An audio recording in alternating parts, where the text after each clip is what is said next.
నమస్కారం ETV news కి స్వాగతం ముందుగా ముఖ్యాంశాలు వైకాపా సామాజిక యాత్రలకు స్పందన కరువు బెదిరించి తీసుకొచ్చినా వెళ్లిపోతున్న ప్రజలు ఏం చేశారని ప్రచారాలని ప్రజా సంఘాల ప్రశ్న ఏపీలో ప్రజల ఓట్లు తొలగించేందుకు నిరంతరం కుట్ర స్థానికంగా ఉన్నా లేరంటూ కొత్తపేటలో 4,000 మందికి నోటీసులు ఓటర్ల ఆగ్రహం మద్యంపై మరింత బాదుడుకు ఏపీ సర్కార్ నిర్ణయం బ్రాండ్ల మూలధరపై ఏఆర్ఈటీ విధింపు క్వార్టర్ 10 నుంచి 40 రూపాయలు పెరిగే అవకాశం కాంగ్రెస్ కు ప్రజలపై ప్రేమ లేదన్న కేటీఆర్ అధికారం దక్కితే స్కామ్లు చేస్తారని ఆరోపణ 100 స్థానాల్లో భారాస గెలుస్తుందని విశ్వాసం మోదీ కేసీఆర్లను ఓడించాలని మల్లికార్జున ఖర్గే పిలుపు కాంగ్రెస్ కు అధికారం తథ్యమని వెల్లడి కుత్బుల్లాపూర్లో రేవంత్తో కలిసి ప్రచారం నేడు మేనిఫెస్టో విడుదల చేయనున్న భాజపా సాయంత్రం ప్రకటించనున్న కేంద్ర హోంమంత్రి 3 చోట్ల ప్రచారం చేయనున్న అమిత్ షా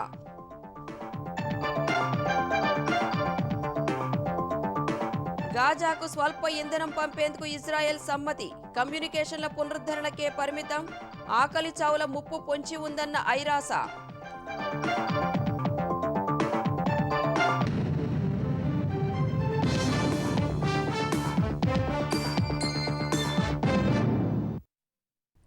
ఎస్సీ ఎస్టీలకు అమల్లో ఉన్న 27 పథకాలను రద్దు చేసి ఉప ప్రణాళిక నిధులను దారి మళ్లించి సామాజిక న్యాయం చేశామంటూ ప్రచారం చేయడం వైకాపాకే చెల్లింది అధికార పక్షం ఊకదంపుడు ప్రసంగాలను ప్రజలు నమ్మటం లేదు అందుకే వైకాపా చేపట్టిన బస్సు యాత్రలు సభలు జనం లేక తుస్సుమంటున్నాయి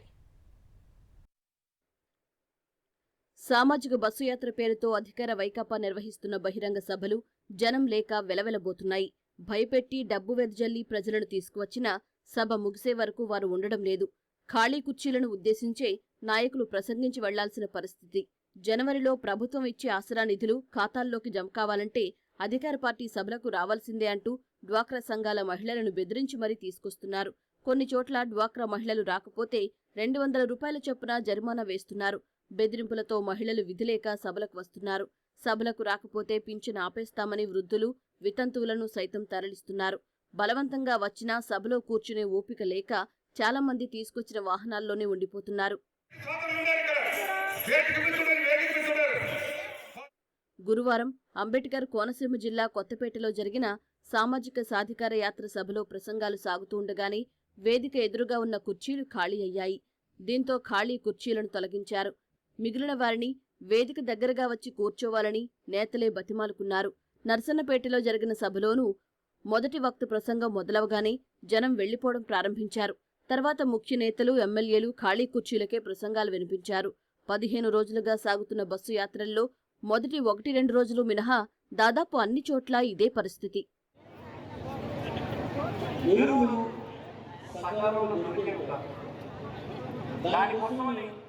దళితుల పథకాల రద్దు ఉప ప్రణాళిక నిధుల దారి మళ్లింపు విదేశీ విద్యా పథకానికి అంబేద్కర్ పేరు తొలగింపు వంటి ఘనకార్యాలను వెలగబెట్టిన వైకాపా ప్రభుత్వంలోని మంత్రులు నేతలకు సామాజిక సాధికార యాత్ర చేసే అర్హతే లేదని దళిత సంఘాలు భగ్గుమంటున్నాయి వైకాపా ప్రభుత్వంలో 981లో 742 పోస్టులను ఒకే వర్గానికి ఇవ్వడం సామాజిక న్యాయమా అని ప్రజా సంఘాలు నిలదీస్తున్నాయి ఎస్సీ ఎస్టీ బీసీ మైనార్టీలకు మాత్రం ₹1 కూడా కార్పొరేషన్లో కేటాయించలేదు బాబాసాహెబ్ అంబేద్కర్ పేరు మీద ఉన్న విదేశీ విద్యని జగనన్న విదేశీ విద్యగా మార్చడం ఏ విధమైన సామాజిక న్యాయంగా అడుగుతున్నాం మమ్మల్ని చంపిన వారికి అరెస్టులు లేకుండా బయటికి వదిలేస్తూ మాపైనే ఎస్సీ ఎస్టీల మీద ఎస్సీ ఎస్టీ అత్యాచార నిరోధక చట్టాన్ని ప్రయోగించే దుర్మార్గమైన ఈ ప్రభుత్వం సామాజిక సాధికారక బస్సు యాత్రని అడ్డుకోవాలని ఈ రాష్ట్ర ప్రజలందరికీ పిలుపునిస్తున్నాం 27 పథకాలు ఎస్సీలకు సంబంధించిన పథకాలు రద్దు చేసేస్తే 5 మంత్రులు కానీ ఎస్సీ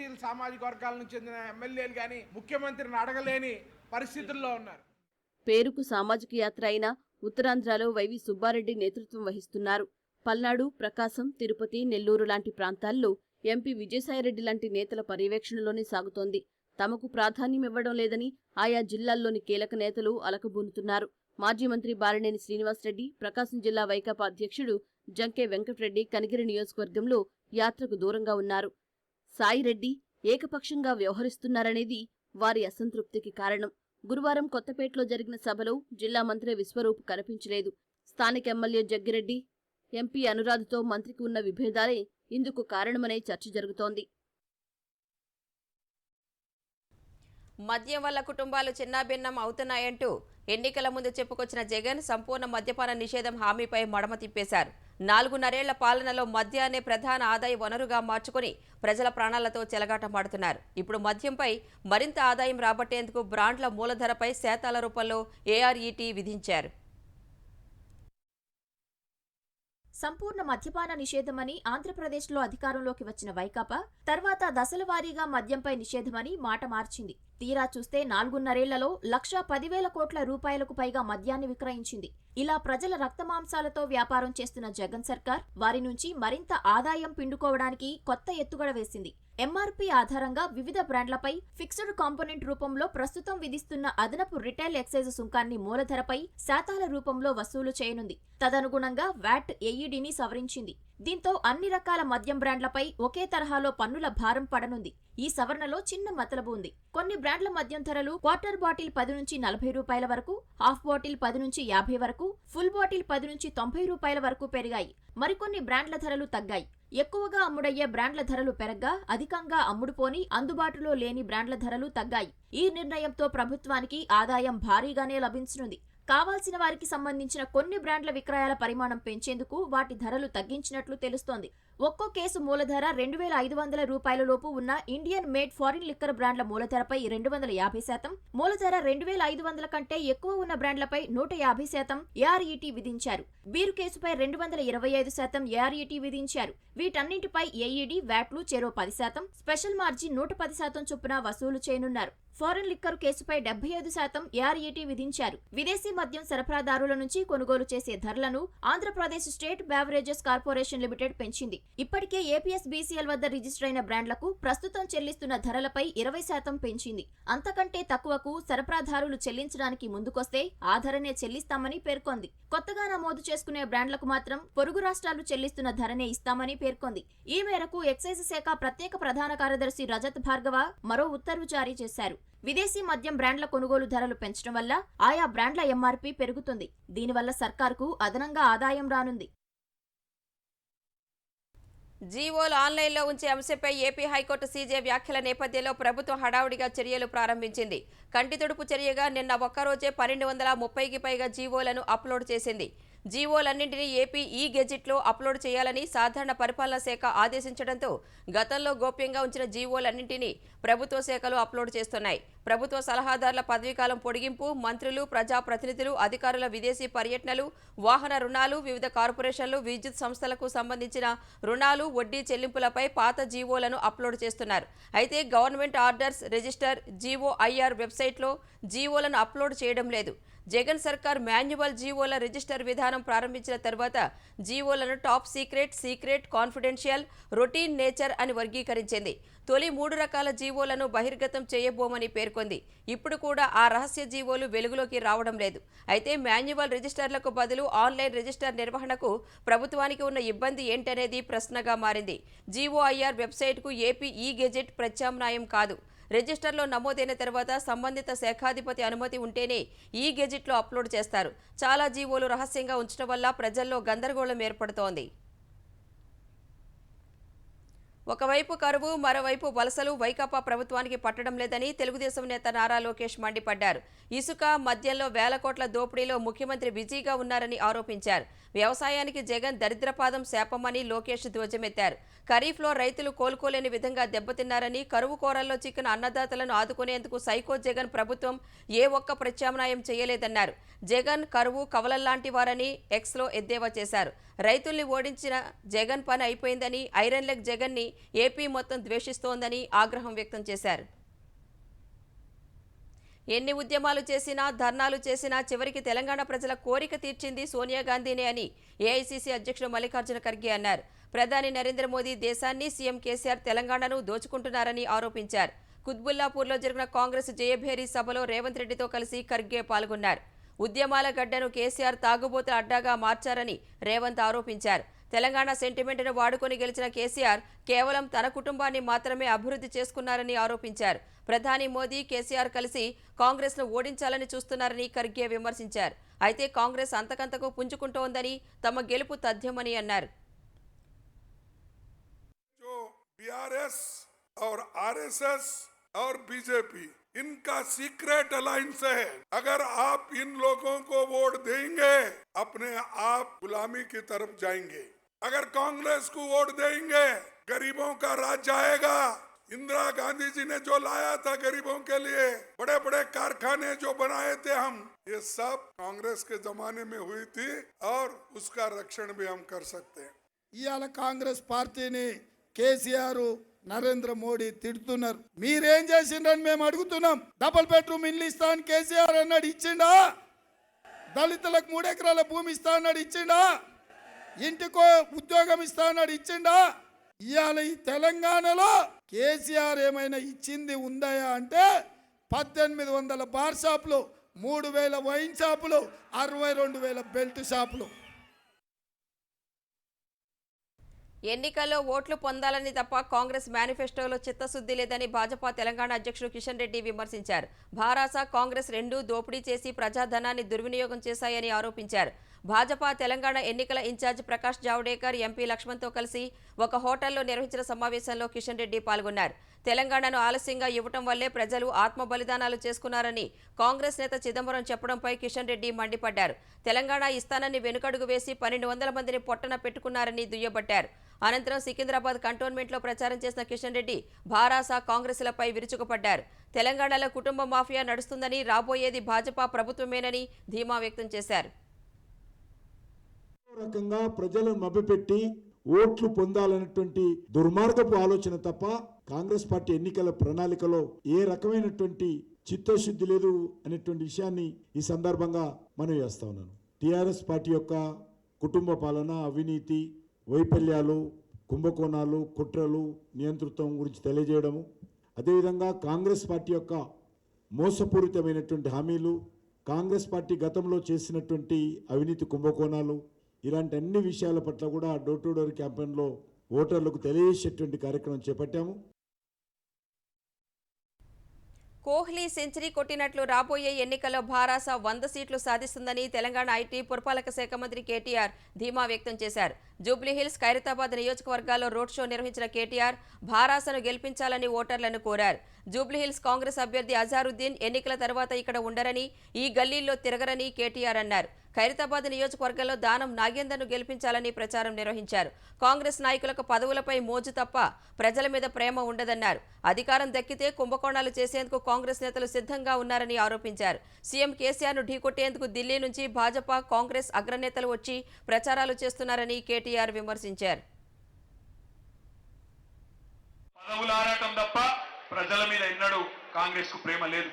మళ్ళీ కాంగ్రెస్ చేతిలో పొరపాటున తెలంగాణను పెడితే జరిగేది ఒకటే, మళ్ళీ కల్లోలం, మళ్ళీ కర్ఫ్యూలు, మళ్ళీ మత ఘర్షణలు, మరికి మాలిన పంచాయతీలు, అనవసర పల్లర్లు తప్ప కాంగ్రెస్ నాయకులతో రాష్ట్రాన్ని నడిపించే సత్తా లేదు. ఇవాళ నిజంగానే లోకల్ గా ఉండే కాంగ్రెస్ వాళ్ళకు, బీజేపీ వాళ్ళకు దమ్ముంటే గుజరాత్కి వెళ్ళి, కర్ణాటకకి వెళ్ళి నాయకులను పిలిపించుకునే అవసరం ఏముంది? ఇవాళ దండుగట్టి వస్తున్నారు ఒక్క కేసీఆర్ గారిని కొట్టేందుకు. తెలంగాణ అసెంబ్లీ ఎన్నికలకు నేడు భాజపా మేనిఫెస్టోను ప్రకటించనుంది. ఈ మేరకు కేంద్ర హోంమంత్రి అమిత్ షా నేడు తెలంగాణకు రానున్నారు.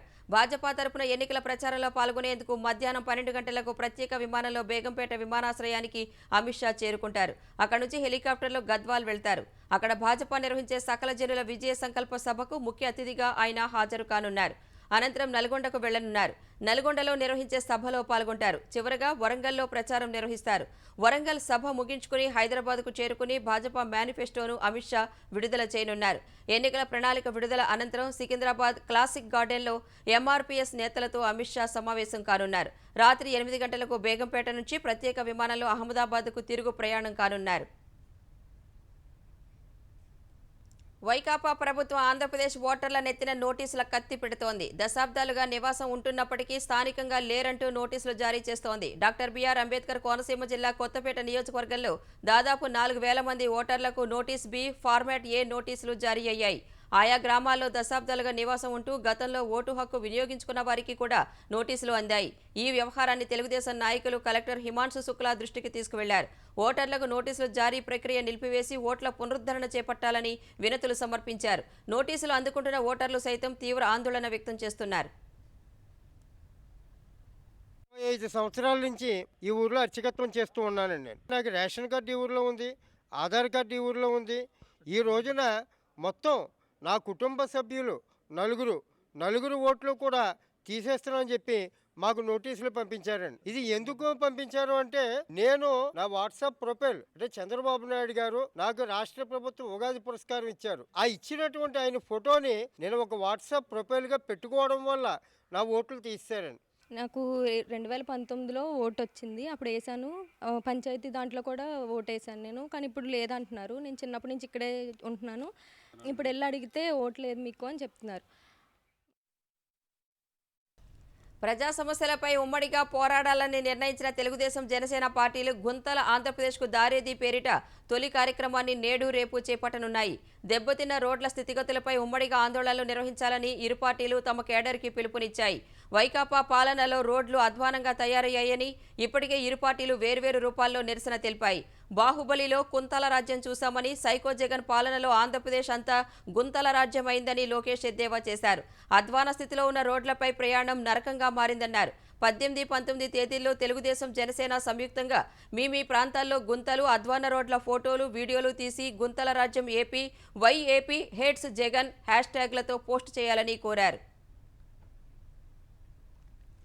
గత ప్రభుత్వ విధాన నిర్ణయంపై సమీక్ష చేసే అధికారం బేవరేజెస్ కార్పొరేషన్ ఎండీ వాసుదేవరెడ్డికి లేదని మాజీ మంత్రి కొల్లు రవీంద్ర హైకోర్టులో వాదనలు వినిపించారు. 2015-17 సంవత్సరాలకు సంబంధించి మద్యం దుకాణాలకు ప్రివిలేజ్ ఫీజును తొలగిస్తూ అప్పటి ప్రభుత్వం విధానపరమైన నిర్ణయం తీసుకుందన్నారు. నంద్యాలలోని ఎస్పీవై ఆగ్రో ఇండస్ట్రీస్ లైసెన్స్ ఫీజును వాయిదాల్లో చెల్లించేందుకు అవకాశం కల్పిస్తూ కేబినెట్ నిర్ణయం తీసుకుందన్నారు. అది వ్యక్తిగత నిర్ణయం కాదని కొల్లు రవీంద్ర తరపు న్యాయవాది వాదించారు. బేవరేజెస్ కార్పొరేషన్ కార్యకలాపాల్లో పిటిషనర్కు సంబంధం లేదన్నారు. మద్యం పాలసీ వల్ల ప్రభుత్వ ఖజానాకు ఎంత నష్టం జరిగిందో మదింపు చేయలేదన్నారు. 8 ఏళ్ల జాప్యం తర్వాత ఫిర్యాదుకు కారణాలేంటో చెప్పలేదన్నారు. దర్యాప్తునకు సహకరించేందుకు సిద్ధమని, ముందస్తు బెయిల్ మంజూరు చేయాలని కోరారు. గత ప్రభుత్వ నిర్ణయంతో కొన్ని మద్యం కంపెనీలకు అనుచిత లబ్ధి చేకూరిందని సిఐడి తరపున ఏజీ వాదించారు. ఈ నిర్ణయం వెనుక ప్రజాహితం లేదన్నారు. 1500 కోట్ల మేరకు ప్రభుత్వం ఆదాయం కోల్పోయిందన్నారు. సొమ్ము పిటిషనర్కు చేరిందా లేదా అనేది దర్యాప్తులో తేలాల్సి ఉందన్నారు. ప్రివిలేజ్ ఫీజు తొలగింపునకు కేబినెట్ ఆమోదం లేదన్నారు. మరికొన్ని వాదనలు కొనసాగించేందుకు పిటిషన్పై విచారణ సోమవారానికి వాయిదా పడింది. తెలంగాణలో కాంగ్రెస్ విజయం తథ్యమని కాంగ్రెస్ అగ్రనేత రాహుల్ గాంధీ ఎక్స్లో పోస్ట్ చేశారు. కాంగ్రెస్ విజయం ప్రజల తెలంగాణతో స్వర్ణయుగానికి నాంది అని ఆయన అభిప్రాయపడ్డారు. నిన్న తెలంగాణలో పర్యటించిన రాహుల్ పినపాక, నర్సంపేట, వరంగల్ ఈస్ట్ నియోజకవర్గాల్లో పర్యటించి ప్రత్యేక విమానంలో ఢిల్లీ వెళ్లారు. కాంగ్రెస్ అధికారంలోకి రాగానే ప్రగతి భవన్కు ప్రజాపాలనా భవన్ అని పేరు మారుస్తామని రాహుల్ స్పష్టం చేశారు. ఆ భవన్ తలుపులు 24 గంటలు ప్రజల కోసం తెరిచే ఉంటాయని చెప్పారు. ప్రజల నుంచి వచ్చే ఫిర్యాదులను 72 గంటల్లో పరిష్కరిస్తామని వెల్లడించారు. ముఖ్యమంత్రితో పాటు మంత్రులందరూ క్రమం తప్పకుండా ప్రజా దర్బార్ నిర్వహిస్తారని ప్రకటించారు. డిసెంబర్ 3వ తేదీన ఏనుగుపై తెలంగాణ అసెంబ్లీలో అడుగు పెట్టబోతున్నామని బీఎస్పీ నాయకుడు ఆర్ఎస్ ప్రవీణ్ కుమార్ వెల్లడించారు. నాగర్ కర్నూలు, జోగులాంబ గద్వాల, రంగారెడ్డి జిల్లా మహేశ్వరంలోని బహుజన రాజ్యాధికార సభల్లో ఆయన పాల్గొన్నారు. తెలంగాణలో 10 ఏళ్లుగా కల్వకుంట్ల కుటుంబం రాజ్యమేలుతోందన్న ప్రవీణ్ కుమార్ రైతులు పంట మార్చినట్లు కేసీఆర్ను మార్చాలని కోరారు. బహుజనులకు సముచిత స్థానం కల్పిస్తున్న ఏకైక పార్టీ బీఎస్పీ మాత్రమేనని స్పష్టం చేసిన ఆర్ఎస్పీ ప్రశ్నించిన వారిపై అక్రమ కేసులు బనాయిస్తున్నారని మండిపడ్డారు. ధరణి పోర్టల్లో రంగారెడ్డి జిల్లాలో ఉన్న అసైన్డ్ భూములన్నింటినీ నిషేధిత జాబితాలో పెట్టి దోచుకునేందుకు యత్నిస్తున్నారని ఆరోపించారు. ప్రాజెక్టుల పేరుతో కోట్లాది రూపాయలు వెనకేసుకున్నారని ఆర్ఎస్ ప్రవీణ్ కుమార్ ధ్వజమెత్తారు. 15,000 కోట్ల రూపాయలతో కాళేశ్వరాన్ని నిండా గంగల ముంచినావు. ఇవాళ పాలమూరు ఎత్తిపోతలు ఎక్కడ పోయింది, టిండి లిఫ్ట్ ఇరిగేషన్ ఎక్కడ పోయింది, లేకపోతే ఇంకా మిగతా ప్రాజెక్టులు అంతా దోపిడీ చేయడానికి ప్రాజెక్టులు పెట్టుకున్నారు. మీకు ఎవరికైనా కాంట్రాక్ట్లు ఇచ్చిన, మీకేమైనా టిప్పర్లున్నా ఉన్నాయా? టిప్పర్లు ఎవరికైనా జేసీబీలున్నా? ఏమీ లేదు. అంటే బిడ్డ ఈ నవంబర్ 30వ తారీఖు నాడు కళ్ళు మూసుకొని నీకు ఓటేస్తాం అనుకున్నారు మీరు. నథింగ్ డూయింగ్ బిడ్డ. మేము ఈసారి మా ఓట్లు మేమే వేసుకుంటాం. నల్గొండ జిల్లా వ్యాప్తంగా ఐటీ దాడులు రెండో రోజు కొనసాగాయి. మిర్యాలగూడ, కనగల్, మునుగోడు, చిట్యాలలోని పలు రైస్ మిల్లులపై అర్ధరాత్రి వరకు సోదాలు నిర్వహించారు. ఆయా మిల్లుల్లో వానాకాలం, యాసంగి సీజన్లలో సేకరించిన ధాన్యం, ప్రభుత్వానికి చెల్లించిన బియ్యం వివరాలపై మిల్లర్లను ప్రశ్నించారు. ఎమ్మెల్యే నల్లమోతు భాస్కర్రావు బంధువులు, అనుచరుల ఇళ్లలోనూ సోదాల పర్వం సాగింది. ఎన్నికల కోసం ఇతర ప్రాంతాల నుంచి పెద్ద ఎత్తున మిల్లర్ల ఖాతాలో నగదు జమైనట్లు అనుమానిస్తున్న ఐటీ అధికారులు ప్రశ్నల వర్షం కురిపించారు. వారికి సమాధానం చెప్పలేక ఒత్తిడికి గురైన మిల్లర్లు బీపీ, షుగర్ అదుపు తప్పి అస్వస్థతకు గురి కావడంతో కుటుంబ సభ్యులు ఆసుపత్రులకు తరలించారు. సోదాల్లో 5 కోట్ల రూపాయల నగదు స్వాధీనం చేసుకున్నట్లు సమాచారం రాగా అధికారిక ప్రకటన ఇంకా వెలువడలేదు. ఇంధనం కొరతతో అల్లాడుతున్న గాజాకు స్వల్ప ఊరట లభించింది. గాజాలో ఐక్యరాజ్యసమితి సేవలకు, కమ్యూనికేషన్ పునరుద్ధరణకు కొంతమేర ఇంధనం సరఫరాకు అనుమతిస్తున్నట్లు ఇజ్రాయెల్ ప్రకటించింది. ఇంధనం లేకపోవడం వల్ల గాజా స్ట్రిప్లో సేవలకు అంతరాయం కలుగుతోందని ఇప్పటికే సహాయ సంస్థలు తెలిపాయి. హమాస్ ఇజ్రాయెల్ యుద్ధం కారణంగా గాజా ప్రజలు పెద్ద సంఖ్యలో ఆకలి చావులకు గురయ్యే ప్రమాదం ఉందని హెచ్చరించాయి. గాజా పట్టీలో ఇంధన కొరత వల్ల కమ్యూనికేషన్ వ్యవస్థ కుప్పకూలిందని ఇంతకుముందు పాలస్తీనా ప్రధాన టెలికాం సేవల సంస్థ తెలిపింది. ఇంటర్నెట్, ఫోన్ నెట్వర్క్లను మూసివేయాల్సి వచ్చిందని, బయటి ప్రపంచంతో గాజాకు సంబంధాలు తెగిపోయాయని పేర్కొంది. మరోవైపు దక్షిణ గాజాపైన ఇజ్రాయెల్ దాడులు చేస్తోంది. గాజాలో ఇజ్రాయెల్ జరుపుతున్న భీకర దాడుల్లో అమాయక పౌరులు ప్రాణాలు కోల్పోవడాన్ని ప్రధాని నరేంద్ర మోదీ ఖండించారు. పశ్చిమాసియాలో పెరుగుతున్న యుద్ధ సవాళ్లను అధిగమించేందుకు గ్లోబల్ సౌత్ దేశాల మధ్య సహకారం, ఐక్యత అవసరాన్ని ప్రధాని గుర్తు చేశారు. Voice of the global south సమ్మిట్లో వర్చువల్గా ప్రసంగించిన మోదీ హింసకు, ఉగ్రవాదానికి వ్యతిరేకంగా భారత్ కట్టుబడి ఉంటుందని స్పష్టం చేశారు. ఇజ్రాయెల్పై అక్టోబర్ 7న హమాస్ చేసిన దాడిని కూడా మోదీ ఖండించారు. చర్చలు, దౌత్య మార్గాల ద్వారా సమస్యలు పరిష్కరించుకోవాలని సూచించారు. ఇజ్రాయెల్, హమాస్ సంయమనం పాటించాలన్నారు. పాలస్తీనా అధినేత మహమ్మద్ అబ్బాస్తో మాట్లాడిన తర్వాత ఆ దేశానికి మరింత మానవతా సాయాన్ని తరలించినట్లు ప్రకటించారు. మధ్యప్రదేశ్ అసెంబ్లీకి జరిగిన ఎన్నికల్లో దాదాపు 76% పోలింగ్ నమోదైంది. 230 నియోజకవర్గాలకు ఒకే విడతలో నిన్న జరిగిన ఎన్నికల్లో పోలింగ్ శాతం 2018లో నమోదైన 75%ని మించిపోయిందని అధికారులు తెలిపారు. దాదాపు 76% పోలింగ్ నమోదైనట్లు చెప్పిన మధ్యప్రదేశ్ ఎన్నికల ప్రధాన అధికారి అనుపమ్ రాజన్ పూర్తి డేటా వచ్చిన తర్వాత ఖచ్చితమైన పోలింగ్ శాతాన్ని ప్రకటిస్తామన్నారు. ఛత్తీస్గఢ్లో మలి విడత 70 స్థానాలకు శుక్రవారం జరిగిన ఎన్నికల్లో 70.59% పోలింగ్ నమోదైంది. ప్రాథమిక సమాచారం ప్రకారం 70 స్థానాల్లో 70.59% పోలింగ్ నమోదైనట్లు ఎన్నికల అధికారులు తెలిపారు. పూర్తి స్థాయి డేటా వచ్చిన తర్వాత ఖచ్చితమైన పోలింగ్ శాతం చెబుతామని వివరించారు. 2018లో రెండో విడత పోలింగ్ జరిగిన 72 స్థానాల్లో 76.62% పోలింగ్ నమోదైంది. 90 స్థానాలున్న ఛత్తీస్గఢ్ అసెంబ్లీలో నక్సల్స్ ప్రభావిత ప్రాంతాల్లోని 20 స్థానాలకు నవంబర్ 7న తొలి విడతలో పోలింగ్ జరిగింది. ఆ 20 నియోజకవర్గాల్లో 78% పోలింగ్ నమోదైంది. ఏడాదికి పైగా పనిచేయకుండా ఉన్న అన్ని యూపీఐ ఐడీలు, యూపీఐ నంబర్లను డీయాక్టివేట్ చేయాలని unified payments corporation of India NPCI ఆదేశించింది. చెల్లింపు యాప్లైన గూగుల్ పే, పేటీఎం, ఫోన్ పేలతో పాటు బ్యాంకులను ఈ మేరకు కోరింది. వినియోగదారులు కొత్త మొబైల్ నెంబర్కు మారినప్పుడు పాత నెంబర్ను బ్యాంకింగ్ వ్యవస్థ నుంచి తొలగించకపోతే సమస్యలు ఎదురయ్యే అవకాశాలు ఉన్నాయి. ఈ పాత నెంబర్ను వేరొకరికి కేటాయించిన సమయంలో కొత్త వ్యక్తిని పాత నెంబర్ వాడిన వ్యక్తి అనుకుని ఎవరైనా నగదు పంపే అవకాశం ఉంది. అందుకే ఈ కొత్త మార్గదర్శకాలు తీసుకొచ్చినట్లు తెలుస్తోంది. వీటిని ఈ డిసెంబర్ 31 కల్లా థర్డ్ పార్టీ సర్వీస్ ప్రొవైడర్లు, పేమెంట్స్ సర్వీస్ ప్రొవైడర్లు, బ్యాంకులు అమలు చేయాల్సి ఉంటుంది.